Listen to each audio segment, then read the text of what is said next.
यही बात कर रहे थे हम के एनएफए में क्या डिफरेंस है। तो देखें, तवज्जो से बात सुन लें दोबारा कि एनएफए में मल्टीपल ट्रांजिशन अलाउ हैं और आप चाहें तो किसी ट्रांजिशन को इग्नोर कर भी सकते हैं। एनएफए बनाते हुए बेसिकली हमारा फोकस इस चीज़ पे होता है कि हमारा क्वेश्चन जो है वो कंप्लीट हो गया है, तो हम उसके बाद मजीद चीज़ों को इग्नोर कर सकते हैं। खास तौर पर जो डेड स्टेट का कॉन्सेप्ट है उसे हम इग्नोर कर सकते हैं। कैसे? मैं एक दो सवाल आपको करवाऊंगा तो आपको समझ में आ जाएगा। लेकिन इस चीज़ को समझ लें, ये वाली ट्रांजिशन कि कैपिटल ए पे खड़े में स्मॉल ए पे दोनों ट्रांजिशन कर सकते हैं, मतलब जितनी स्टेट से उन पे जा सकते हैं, जितनी स्टेट से उन पे जा सकते हैं। You can have multiple transition from single states of single alphabet. A पे खड़े में स्मॉल ए पे आप चाहें तो दो पे जा सकते हैं। अगर सी बना हुआ है तो आपकी मर्जी है। अगर फर्ज करें सी होता तो मेरे कॉम्बिनेशन 8 होते हैं, तो ए बी सी ABC 8 हो जाते। समझ रहे हैं? अब मैं इसको एक सवाल करवाता हूँ ताकि बेहतर और क्लियर हो जाए। सपोज कीजिए कि हम वही सवाल कर रहे हैं, स्टार्ट विद ए।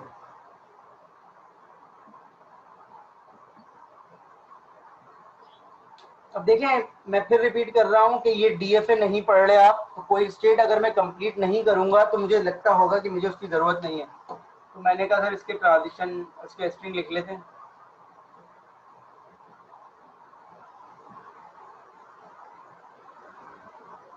सही है इसकी स्ट्रिंग। ये आप ये समझ लें कि जो एनएफए है ना वो डीएफए से मिलती जुलती कोई चीज है। जी, ये स्ट्रिंग सही लिखे है मैंने?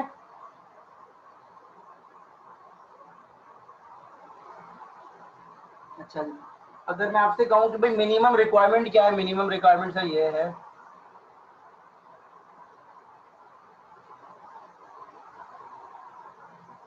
देखिए क्वेश्चन की रिक्वायरमेंट क्या है, शुरू में ए आएगा। अब अगर ए के बाद ए आता है तो क्या अभी भी वो अगर ए के बाद ए या बी में से कुछ भी आता है तो अभी भी क्वेश्चन की रिक्वायरमेंट में है या क्वेश्चन की रिक्वायरमेंट से बाहर हो गई ये बात? अगर ए के बाद ए या बी आ जाते हैं तो अभी भी क्वेश्चन की रिक्वायरमेंट में है या ए क्वेश्चन की रिक्वायरमेंट से बाहर हो गई ये बात? बट अभी मैं एक्सेप्ट कर सकता हूँ या नहीं कर सकता? तो ये मुझे बनाना पड़ेगा, ये मेरी मजबूरी है। क्यों? क्योंकि ये क्वेश्चन की रिक्वायरमेंट में शामिल है, क्वेश्चन के पॉसिबल स्ट्रिंग के अंदर ये चीज शामिल है। रिक्वायरमेंट पूरी हुई नहीं है बेटा। रिक्वायरमेंट पूरी होने का मतलब सही है, आप सही कह रही है कि ए से स्टार्ट हो गया, लेकिन उसके बाद ए या बी आएंगे तो वो मेरे पॉसिबल स्ट्रिंग में है या नहीं है?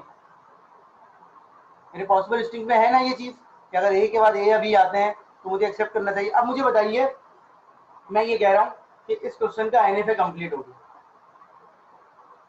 मैंने इस क्वेश्चन का एनएफए बना दिया। आप कहेंगे सर अगर स्टार्ट में बी आ गया तो क्या मसला है?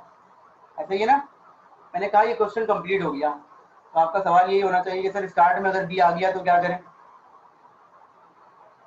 तो जवाब ये है कि देखिए अगर स्टार्ट में बी आता है, एनएफए की बेसिक खूबसूरती ब्यूटी ये है कि फर्स्ट करें मैं इसको ये स्ट्रिंग देता हूँ, गौर से देखिएगा।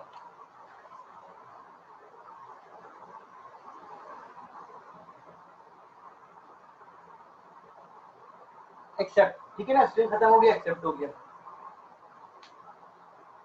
एनएफए की ब्यूटी ये है कि एनएफए हो सकता है कि स्ट्रिंग खत्म होने से पहले आपको बता दे कि ये स्ट्रिंग रिजेक्ट हो जाएगा। डीएफए और एनएफए का फर्क समझ लें। ये डीएफए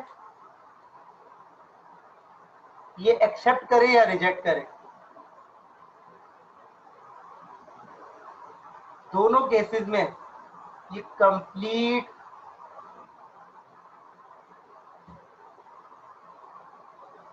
कंप्लीट स्ट्रिंग को इनपुट लेता है।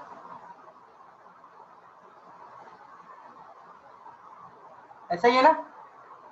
अगर डीएफए की बात करें तो चाहे वो एक्सेप्ट करे या रिजेक्ट करे, दोनों केसेस में ये कंप्लीट स्ट्रिंग इनपुट लेके ही बताता है कि मैं एक्सेप्ट करूंगा या रिजेक्ट। सही कह रहा हूँ गलत?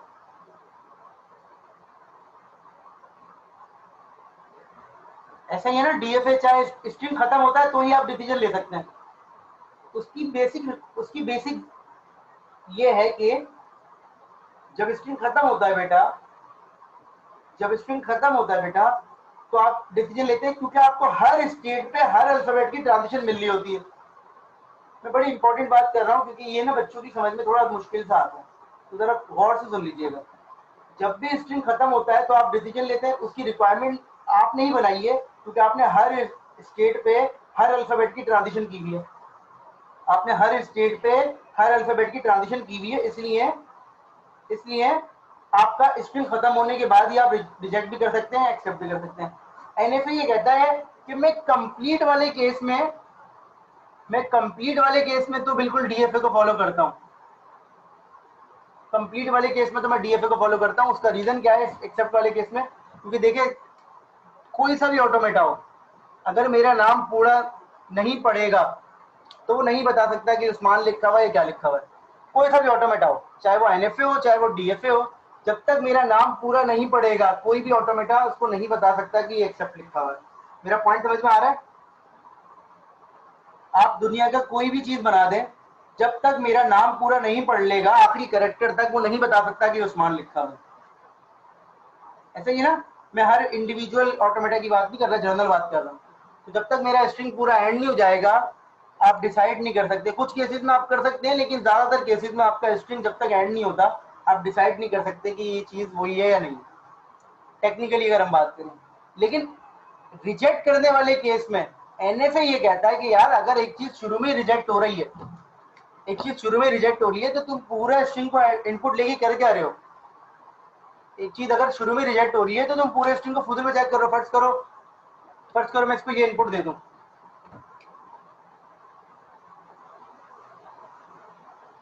और बहुत सारे हैं, 100 के करीब। बताएं इसे रिजेक्ट होना चाहिए एक्सेप्ट? रिजेक्ट। ये देखिएगा, मैं कैपिटल ए पे खड़ा हूं, मेरे पास स्मॉल बी की ट्रांजिशन है, बताएं मैं स्मॉल बी पे कहां जा रहा हूं? इस ऑटोमेटा में। नहीं, स्मॉल बी पे कहां जा रहा हूं? कहीं पर भी नहीं जा रहा ना, ट्रांजिशन नहीं है। ये वाली ट्रांजिशन है नल ट्रांजिशन, मतलब नल स्टेट, सॉरी। कौन सी स्टेट है ये? नल स्टेट। ए पे खड़ा हूं, स्मॉल बी की ट्रांजिशन ही नहीं है, तो इसको कहता हूं नल स्टेट। नल स्टेट, नल ट्रांजिशन नहीं, नल स्टेट। ए पे खड़ा हूं, स्मॉल बी की ट्रांजिशन ही नहीं है, ऐसे ही है ना बेटा? सही कह रहा हूं गलत? तो अगर ऐसा कुछ केस हो जाए जहां पर आप किसी स्टेट पे खड़े रहें और आपको ट्रांजिशन नहीं मिलती, चाहे आपका स्ट्रिंग शुरू हुआ हो, चाहे उसमें 50 कैरेक्टर रहते हो, चाहे 5000 कैरेक्टर रहते हो, अगर किसी स्टेट पे आपको किसी अल्फाबेट की ट्रांजिशन ट्रैवर्सिंग में नहीं मिलती, तो आप उस स्ट्रिंग को उसी वक्त रिजेक्ट कर सकते हैं। एनएफए कहता है मैं ए पे खड़ा हुआ, मुझे स्मॉल बी की ट्रांजिशन नहीं मिली, वहीं रिजेक्ट कर दिया, मैं आगे जाऊंगा ही नहीं। आप बोले सर नेक्स्ट कैरेक्टर ले लें, आगे बढ़ जाए, नहीं। अगर आपको किसी स्ट्रिंग की ट्रांजिशन नहीं मिलती, आप वहीं पर ही उस ऑटोमेटा को रिजेक्ट कर दें। बेसिकली इसको कहते हैं ऑटोमेटा डाई हो गया, मर गया। तो मर गया तो बेसिकली रिजेक्ट हो गया, आप आगे नहीं बढ़ेंगे और आप वहीं पर रिजेक्ट कर देंगे। Is it clear to all of you? मेरा पॉइंट समझ में आया? अगर किसी स्ट्रिंग की ट्रांजिशन नहीं मिलती, अच्छा डिजाइन आपने किया है तो आपने इस चीज को कंसीडर ही नहीं किया, आपने कहा मैं ट्रांजिशन खुद में बना रहा हूं। अब मैं आपको एक सवाल और करवाऊंगा ना, तो आपको बात समझ में आएगी। पहले इसका ट्रांजिशन टेबल देख लीजिए।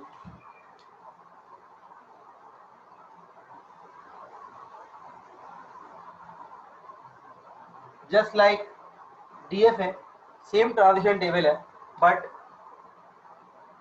जहां पर नल ट्रांजिशन आती है तो वहां पर ये लिख देते हैं, ठीक है? इसका मतलब है नल ट्रांजिशन। Is it clear?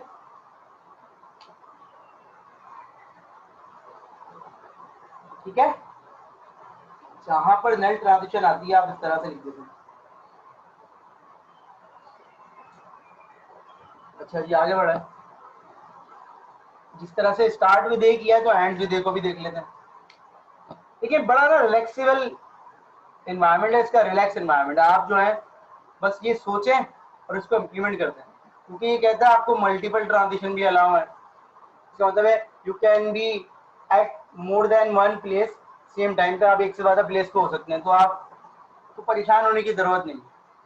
अब आप देखिए ये चीज, मुझे बताइए एंड से देखिए लॉजिक क्या होती है, डिस्क्रिप्टिव फॉर्म में पूछ रहा हूँ। किसी को बहुत आसान अल्फाज में समझाना हो कि सर एंड विद ये होता है,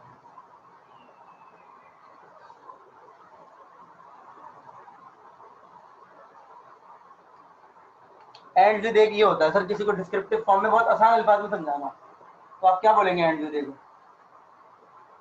बिल्कुल, कहा ने बताया कि सर शुरू में कुछ भी आया आखिर में ए आना चाहिए, यही बोला ना उन्होंने। सबसे आसान अल्फाज में क्या है सर, स्टार्ट में कोई भी कॉम्बिनेशन आता रहे ए बी का, आता रहे, सबसे आखिर क्या होना चाहिए, ए होना चाहिए, ऐसा ही है ना। स्टार्ट में ए या बी में से कुछ भी है और आखिर में क्या होना चाहिए, ए होना चाहिए। तो अगर मैं आपसे बोलूं कि स्टार्ट में ए या बी में से कुछ भी आए, तो आप यही बात कर रहे हैं।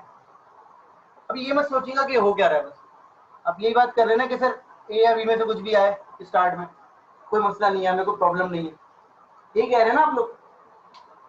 यही मीनिंग है आपकी बात की, जो अभी आप डिस्क्रिप्टिव फॉर्म में कह रहे थे, उसको अगर मैं ऑटोमेटा में बना दूं तो यही मतलब निकलता है कि सर स्टार्ट में कुछ भी आया, हमें कोई प्रॉब्लम नहीं है, ऐसे ही ना बेटा। बस आखिर में क्या आना चाहिए, ए आना चाहिए, और आखिर में मतलब फाइनल स्टेट में जाने के लिए क्या चाहिए हमें, ए। ये ऑटोमेटा होता है, ये एनएफ है। स्टार्ट में कुछ भी आए, आखिर में क्या आना चाहिए, ए आना चाहिए। अभी ये मत सोचिएगा कि वर्क कैसे करेगा, सिर्फ लॉजिक इंप्लीमेंट किए जो आप लोग बोल रहे थे। सर स्टार्ट में कुछ भी आए, आखिरी वाला कैरेक्टर जो होगा वो ए होगा। आखिरी वाले कैरेक्टर का मतलब क्या है कि देखिए मैंने कैपिटल बी पे कोई ट्रांजिशन नहीं की थी, तो ये इसका मतलब है ये आखिरी कैरेक्टर है। अगेन इसको जरा समझेंगे हम कि भाई ये काम कैसे करता है, लेकिन मैंने जो आप डिस्क्रिप्टिव फॉर्म में बोल रहे थे उसको ऑटोमेटा में इंप्लीमेंट कर दिया। सर स्टार्ट में कुछ भी आए, आखिर में ये आना चाहिए, मैंने वो बना दिया, बस खत्म हो गई बात। सही है।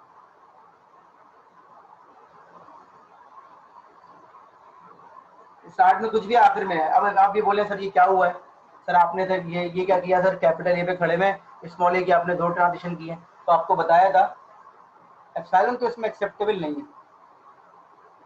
सब समझा देंगे सर, मैं पहले एक्सप्लेन कर दूं फिर सवाल, पहले मैं एक्सप्लेन कर दूं। पहले आप मुझे बताएं कि एनएफए की रिक्वायरमेंट मैंने ये भी कही थी ना कि अलाउ है कि कैपिटल ए पे एक चीज की दो ट्रांजिशन हो सकती है। कैपिटल ए पर स्मॉल ए की दो ट्रांजिशन हमने की हुई है, इससे तो कोई डिनाई नहीं करता। तो कैपिटल ए पर स्मॉल ए की दो ट्रांजिशन की हुई है। रुक जाए ना थोड़ा सा, मैं बताऊंगा ना आपको कि कैसे पता चलेगा, थोड़ा सा रुक तो जाए।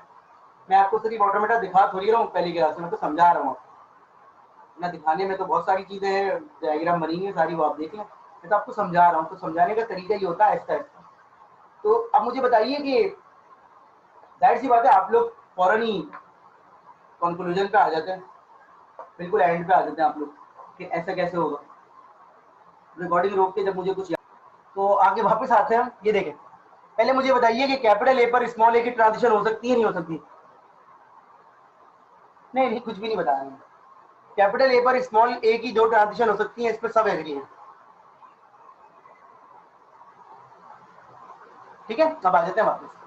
ये काम कैसे करता है, एनएफए ना टेक्निकली ये कहता है कि आप एक से ज्यादा स्टेट पर एक वक्त में हो सकते हैं।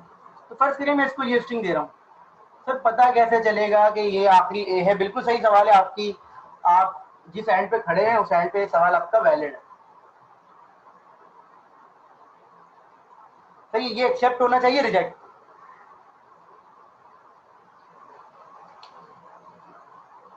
थोड़ा सा ना 2 मिनट पहले वापस जाते हैं, मुझे बताइए ये ऑटोमेटा जिस लॉजिक से बनाया था वो लॉजिक तो समझ में आई ना? ये ऑटोमेटा जिस लॉजिक से बनाया था वो लॉजिक तो समझ में आई कि सर शुरू में कुछ भी आया आखिर में क्या आना चाहिए? अब इसको भूल जाए, पहले ये लॉजिक बताइए, समझ में आई कि शुरू में कुछ भी आना चाहिए आखिर में क्या आना चाहिए, ए आना चाहिए। आप लोगों ने ये लॉजिक बताई, मैंने उसको इंप्लीमेंट कर दिया। अब इस लॉजिक को समझना है, बस खत्म हो गई बात। तो बताते हैं कैपिटल ए पे खड़े में मुझे बताएं स्मॉल ए की ट्रांजिशन होगी तो हम कहाँ कहाँ जाएंगे? कैपिटल ए पे खड़े में स्मॉल ए की ट्रांजिशन होगी तो हम कहाँ कहाँ जाएंगे, जल्दी से बताइए। कैपिटल ए पर स्मॉल ए की ट्रांजिशन से दो जगह पे जा रहे हैं हम, दो जगह पे जा रहे हैं बेटा, गौर से देखिए। ए एंड बी, मैं ऐसे करके लिख रहा हूँ, ये बात सही है। कैपिटल ए पर स्मॉल ए की ट्रांजिशन से दो जगह पे जा रहे हैं। अब वापस आते हैं, अब दोबारा से स्मॉल ए मिलता है। इस वक्त मैं कहाँ खड़ा हुआ हूँ, दो जगह। इस वक्त मैं कहाँ खड़ा हुआ हूँ, दो जगह पर। दोनों जगह पर स्मॉल ए की ट्रांजिशन मिल रही है मुझे, दोनों जगह पर। दो जगह कौन कौन सी है, ए एंड बी। मुझे बताइए ए पर स्मॉल ए की ट्रांजिशन मुझे कहां लेकर जा रही है? जितना पूछ रहा हूं उसका जवाब दीजिएगा। ए पर स्मॉल ए की ट्रांजिशन कहां लेकर जा रही है? अगेन ए बी पर। और बी पर स्मॉल ए की ट्रांजिशन कहां लेके जा रही है? बी पर स्मॉल ए की ट्रांजिशन। अरे यार क्या हो गया, जो मैं कह रहा हूं उसको सुन लीजिए। कैपिटल बी पर स्मॉल ए की ट्रांजिशन कहां लेके जा रही है? डायग्राम देखें, कहीं पर भी नहीं ना, कहीं पर भी नहीं, नल पे लेके जा रही है। भाई बी पर स्मॉल ए की ट्रांजिशन कहां है? नहीं है ना, एग्री? तो इसका मतलब यहाँ कुछ भी नहीं आएगा। दोबारा रिपीट कर रहा हूं, दो स्टेट पे खड़ा हूं, दोनों स्टेट पे स्मॉल ए की ट्रांजिशन इंडिविजुअल चेक की। कैपिटल ए पर स्मॉल ए लेके जा रहा है ए बी पर, एग्री। कैपिटल बी पर स्मॉल ए लेके जा रहा है नल पर। इसका मतलब है ए बी पर स्मॉल ए की ट्रांजिशन मुझे ए बी पर ही लेके जा रही है। अगर ओवरऑल बात करें तो ए बी पर स्मॉल ए की ट्रांजिशन मुझे ए बी पर ही लेके जा रही है। ये बात सही हो गई? ओवरऑल अगर हम बात करें तो कैपिटल ए बी पे अगर हम एक वक्त में खड़े में तो स्मॉल ए की ट्रांजिशन हमें ए बी पर लेके जा रही है। ये बात सही हो गई? ओवरऑल अगर हम बात करें, ओवरऑल का मतलब ये होता है टीम वर्क। टीम वर्क की बात हो रही है। अगर टीम में 5 लोग हैं और 5 में से 3 जीतते हैं तो हम ये कहेंगे ये 5 में से 3 जीता। हम 2 को अलग नहीं कर देंगे जो हार है। टीम वर्क में ये होता है कि 5 में से 3 लोगों ने सेंचुरी मारी है तो हम ये कहते हैं टीम ने सेंचुरी मारी है। समझ रहे ना? तो यहाँ पर कैपिटल ए बी की जो ट्रांजिशन है वो स्मॉल ए पे ए बी पे लेके जा रही है। पहले तो ये बता दें ये चीज समझ में आ गई। आगे बढ़ते हैं। अब कैपिटल ए बी पे मुझे मिलता है स्मॉल बी। दोबारा से ये आ जाएगा, कैपिटल ए पर स्मॉल बी क्या कर रहा है? कैपिटल ए पर स्मॉल बी क्या कर रहा है? ए। ऐसा ही है, कैपिटल ए पर स्मॉल बी क्या कर रहा है? ए। और कैपिटल बी पर स्मॉल ए कर रहा है कुछ भी नहीं, डॉट, नल। तो क्या मैं ये बात कह सकता हूं अगेन कि कैपिटल ए बी पर स्मॉल बी की ट्रांजिशन मुझे ए पर लेके जा रही है? सही है। अब आ जाते हैं आखिर में। अब कैपिटल ए पर स्मॉल ए मिल गया तो मुझे बताइए मुझे कौन सी स्टेट्स मिलेंगी?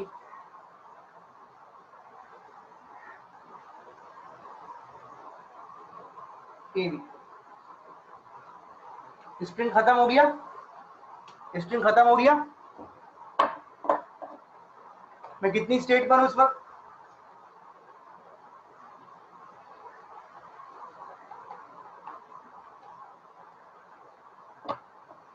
दो कहना बेहतर है या एक से ज्यादा कहना बेहतर है? एक से ज्यादा स्टेट्स पर हूं। स्ट्रिंग खत्म हो गया, मैं एक से ज्यादा स्टेट्स पर हूं या एक स्टेट पर हूं? क्या मैं किसी एक फाइनल स्टेट पर हूं? क्या क्या मैं किसी एक भी फाइनल स्टेट पर हूं? है बेटा, मैं इस क्लास में रहा हूं ना जो मैं ऑटोमेटा पढ़ा रहा हूं। कहां चले गए साद एंड बिलाल? मैं इस क्वेश्चन की बात कर रहा हूं, क्या मैं किसी एक फाइनल स्टेट पर हूं? नहीं, मैंने पहले भी यही कहा था, अभी भी यही कह रहा हूं, क्या मैं किसी एक भी फाइनल स्टेट पर हूं? बात चेंज ही करता मैं जरूर। क्या मैं किसी एक भी फाइनल स्टेट पर हूं? तो मैं हूं, तो इसका मतलब है एक्सेप्ट। इसका मतलब हो गया एक्सेप्ट। उस लॉजिक को आपने इम्प्लीमेंट किया, वेरीफाई हमने यहां से करी। अगर आप किसी एक भी फाइनल स्टेट पर है तो एक्सेप्ट। अब आप आ जाए रिजेक्ट वाली बात कर लेते हैं, रिजेक्ट कर लेते हैं।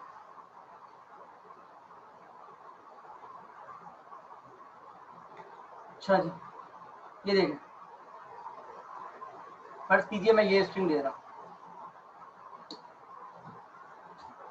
ए बी, इसे रिजेक्ट होना चाहिए, ठीक है? तो ए पर स्मॉल ए की ट्रांजिशन कहां चली गई? ए बी, ठीक है? फिर ऊपर वाले ए पर ए बी और बी पर नहीं है। फिर इधर आ जाए, कैपिटल ए पर स्मॉल बी की ट्रांजिशन ए पर ही है और बी पर स्मॉल बी की ट्रांजिशन नहीं है। पहले ट्रांजिशन देख लें, मैं बनाता हूँ बेटा, 1 मिनट मान के सर, 1 मिनट दे दें। ट्रांजिशन टेबल तो जब बनाएंगे ना, जब सही से समझ में आ जाएगा। मुझे बताइए कैपिटल ए पर स्मॉल बी की ट्रांजिशन ए पर, ठीक है, और कैपिटल बी पर स्मॉल बी की ट्रांजिशन नहीं है। तो इस वक्त बताइए कि मैं क्या फाइनल स्टेट पे खड़ा हूँ? नहीं खड़ा हुआ, तो क्या हो जाएगा? क्या हो जाएगा? रिजेक्ट हो जाएगा। सही है बेटा? एक चीज और सुन लीजिए, फर्स्ट करें ऐसा कुछ हो जाए, फर्ज कर लें ऐसा कुछ हो जाए, देखें इस क्वेश्चन में नहीं, एक जनरल बात कर रहा हूँ बेटा मैं आपसे, फर्ज कर लें ऐसा कुछ हो जाए कि आपको, इस क्वेश्चन की बात नहीं कर रहा मैं, जनरल बात कर रहा हूँ, जनरल, तो हो सकता है आपको दोनों पे कोई ट्रांजिशन ना मिले, तो बस आपको आगे जाने की जरूरत नहीं है, यही क्वेश्चन खत्म हो जाएगा। अगर कैपिटल ए कैपिटल बी जितनी भी स्टेट्स है या जहां पर भी आप खड़े हुए थे, आपको जो करेक्टर आपको उस वक्त मिल रहा है, आपको उसकी ट्रांजिशन नहीं मिलती गिवन क्वेश्चन के अंदर। फाइनल स्टेट पे क्यों नहीं है? क्योंकि क्वेश्चन एक्सेप्ट ही नहीं कर रहा, तो इसलिए नहीं है। क्वेश्चन डिजाइन इस तरह से किया है।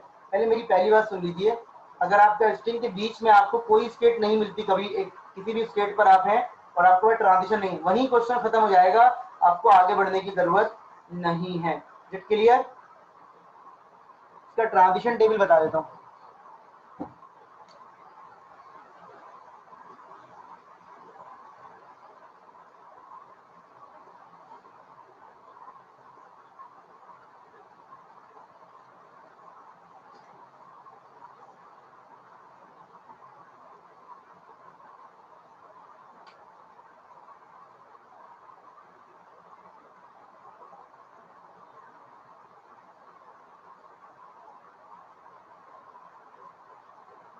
नहीं बेटा, एनएफए जो है, देखिए मैं शायद शुरू में एक बार बताया था, वो आपके ध्यान में नहीं है, दोबारा रिकॉल कर देता हूँ। एनएफए हम बनाते इसलिए हैं बेटा कि उसको हमें कन्वर्ट करना होता है डीएफए में। प्रैक्टिकली हम एनएफए को इम्प्लीमेंट नहीं कर सकते, बड़ी प्रॉब्लम हो जाएगी। एक वक्त में एक से ज्यादा स्टेट पर उनका ट्रैक रिकॉर्ड रखना कोडिंग में बड़ा मुश्किल हो जाएगा। तो हम उसको एनएफए को किस में कन्वर्ट कर देते हैं? डीएफए में, ताकि हर स्टेट पे हर अल्फाबेट की ट्रांजिशन मिले। एनएफए बनाना कंपैरेटिवली आसान है। टू बी वेरी ऑनेस्ट, आपने एक मुश्किल चीज पहले पढ़ ली है, अब आपको ये चीज आसान लग रही है। अगर मैं आपको ये पहले पढ़ाता तो आपको ये मुश्किल लगती, समझ रहे हैं आप?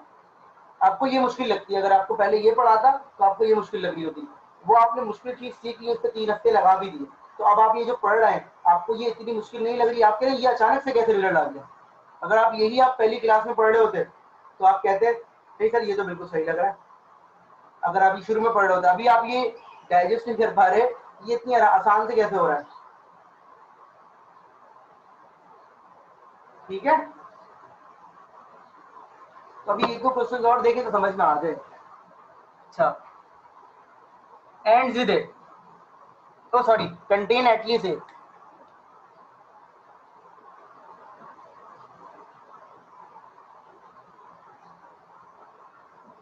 कंटेन एटलीस्ट एन, जी। डिस्क्रिप्टिव फॉर्म में सिंपल सी लॉजिक बता दें, डिस्क्रिप्टिव फॉर्म में सिंपल सी लॉजिक बता दें सर, ये मतलब होता है इसका। आप बता देंगे, मैं इंप्लीमेंट कर दूंगा। डिस्क्रिप्टिव फॉर्म में सिंपल सी लॉजिक बता दें सर, ये मतलब होता है इसका।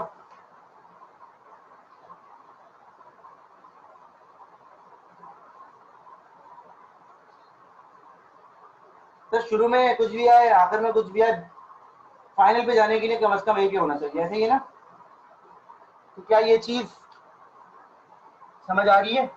इधर देखें, फाइनल पे जाने के लिए ये है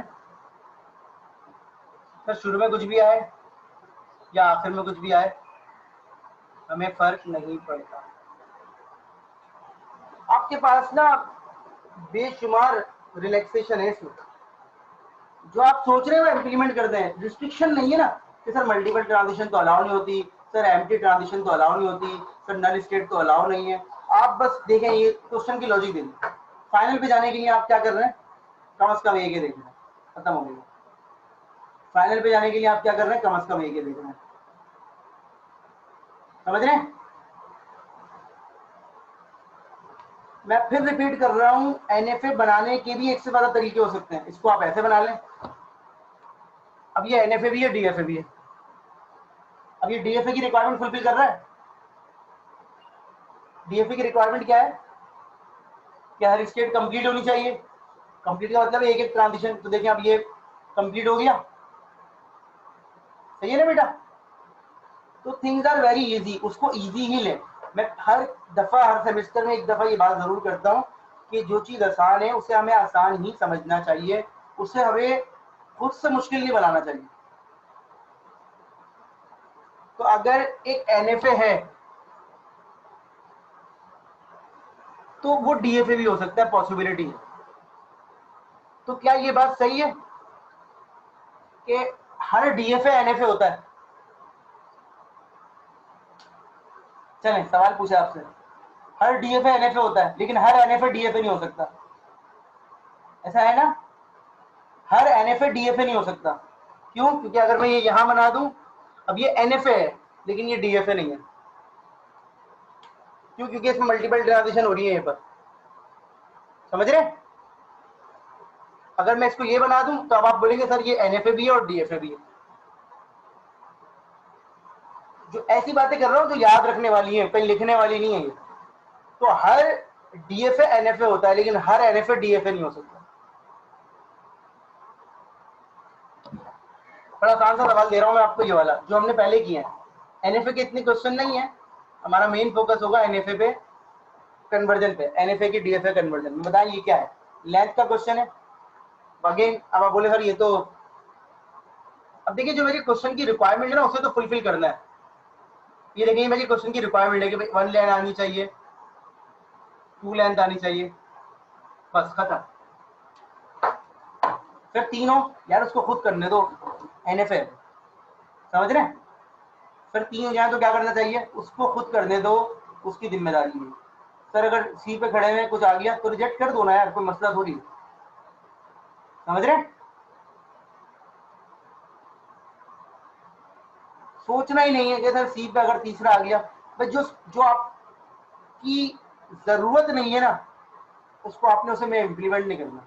अब इसका आप डीएफए भी बना के आए हुए तो आपको ये लग रहा होगा कि सर ये क्या हो गया, डीएफए तो आसान, लेकिन वो चूंकि आपने बना लिया तो आपको आसान लग रहा है।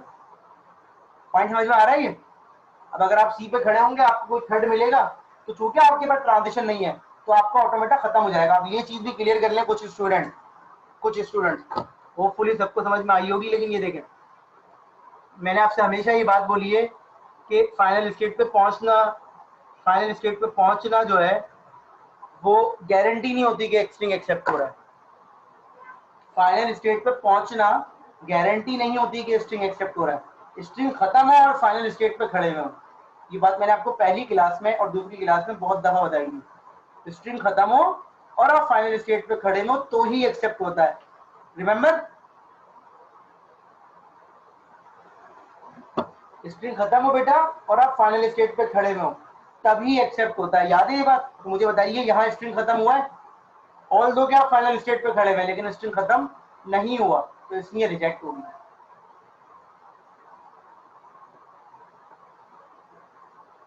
नहीं, मैं आपको शायद यार उस पर ला रहा हूँ, 1 मिनट दे दें मुझे, 1 मिनट दे दें।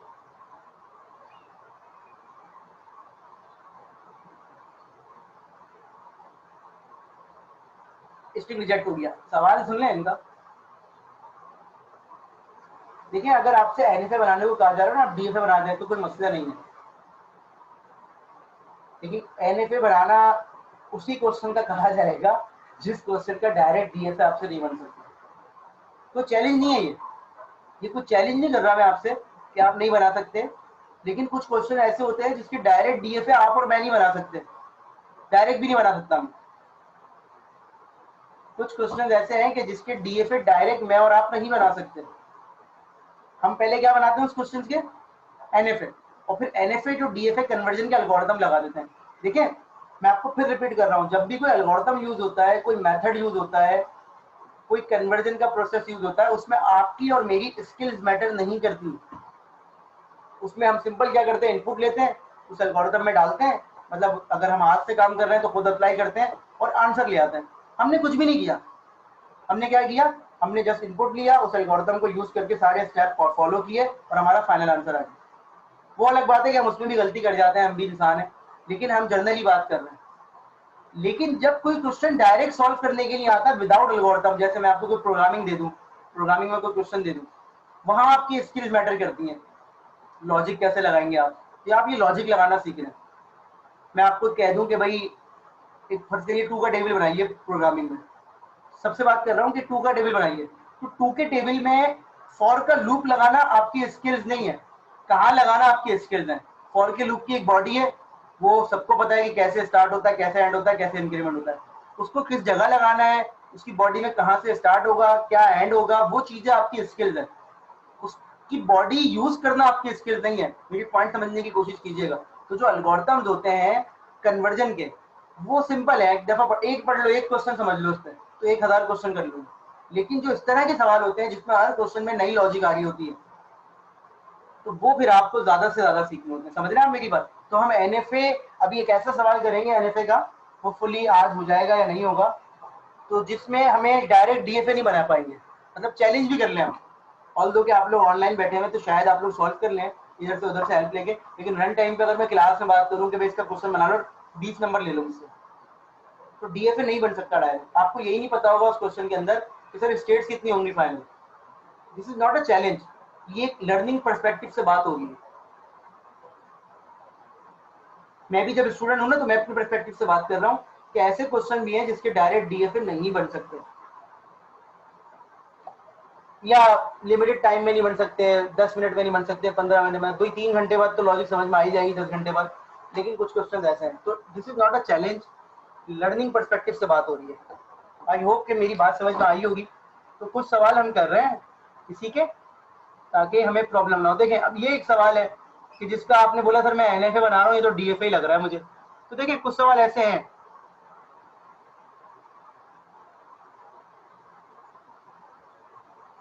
अब देखिए इसकी मिनिमम रिक्वायरमेंट ये है कि 2 से ज्यादा भी एक्सेप्ट करना है। तो अब आपकी मजबूरी है कि आप सी पे भी ट्रांजिशन करेंगे। अब आप बोले सर ये तो बिल्कुल डीएफए लग रहा है, तो डेफिनेटली इसका एनएफए भी वही है। ये एनएफए कह लो या डीएफए कह लो, ये पॉइंट में कर रहा था। आई होप कि ये पॉइंट क्लियर हो गया होगा। सही है?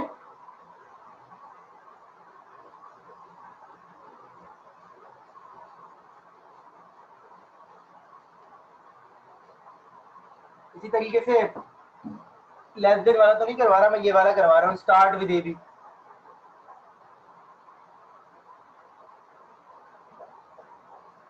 देखिए एक सिंगल पैटर्न वाला आपने क्वेश्चन किया, देखिए अब ये ज्यादा, आपने कहा सर ये तो बड़ा आसान लग रहा है भाई, ये देखें सर शुरू में ए आया, उसके बाद बी आया, और उसके बाद कुछ भी आएगा हम एक्सेप्ट कर लेंगे, बस ये हो गया है। सबसे पहले बी आया तो क्या करना चाहिए, हमारा मसला नहीं है। ए के बाद ए आना चाहिए तो क्या करना चाहिए, हमारा मसला नहीं है ना आसान। सर आपने कहा ए भी आना चाहिए सर शुरू में, तो ए भी आने के लिए हमने याद रख लिया, और उसके बाद कुछ भी आया हमने, ये हमारे क्वेश्चन की डोमेन है। ये ना, ये आपका फर्ज करें, ये आपका क्वेश्चन है, अगर मैं डायग्राम के रिस्पेक्टिव समझाऊं, ये आपका क्वेश्चन है, ये आपकी लैंग्वेज है, और ये आपकी लैंग्वेज की बाहर की दुनिया है। तो ये लैंग्वेज कॉम्प्लीमेंट, डीएफए कहता है मैं दोनों की फिक्र करता हूँ, और करनी भी चाहिए। डीएफए कहता है कि मैं इसकी भी फिक्र करता हूँ और इसकी भी फिक्र करता हूँ, लेकिन एनएफए क्या कहता है, एनएफए कहता है मैं सिर्फ इसकी फिक्र करता हूँ। ये जब आता है तो मैं ट्रांजिशन ही नहीं देता। समझ रहे हैं?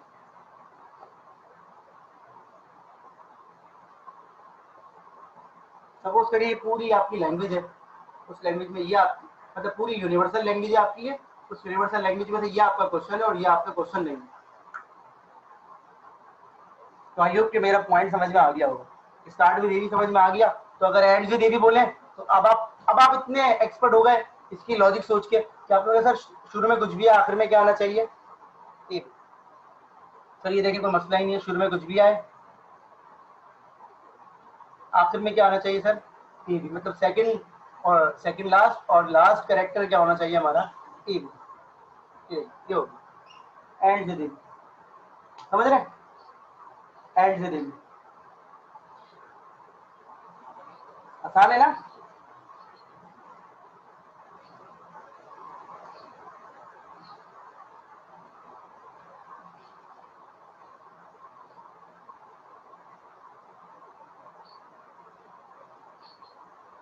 कंटेन अ सब स्ट्रिंग ए बी,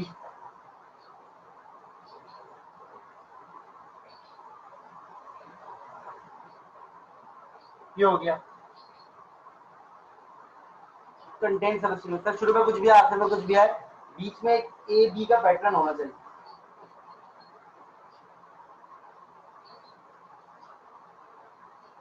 मैं आपसे फिर कह रहा हूँ कि आप जब डीएफए कन्वर्जन का एल्गोरिथम लगाएंगे तो ये वही डीएफए बन जाएगा जो आप पहले बना के आए।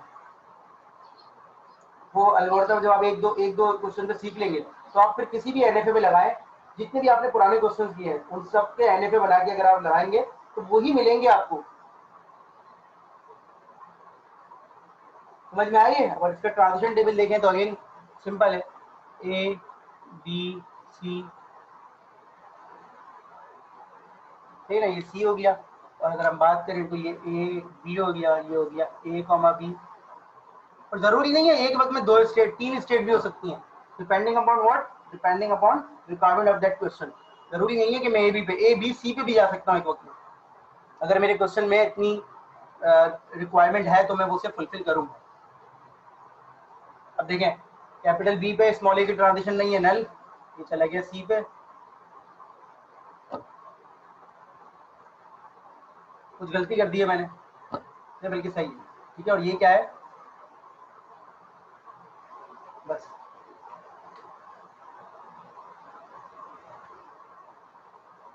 तो यहाँ तक अगर आपको कोई सवाल है तो पूछ लीजिए, मैं मौजूद हूँ, ठीक है।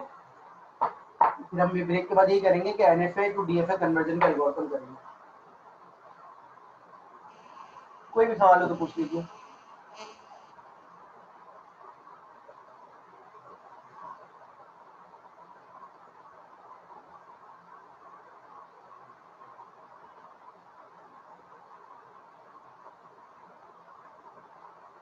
जी देखिए क्वेश्चन है किसी का तो पूछ लीजिए, मैं मौजूद हूँ।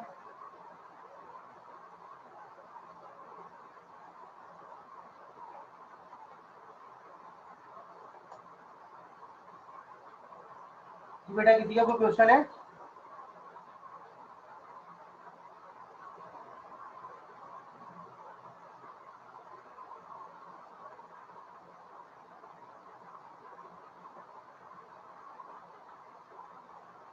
असाइनमेंट सबमिट हो गया सबका?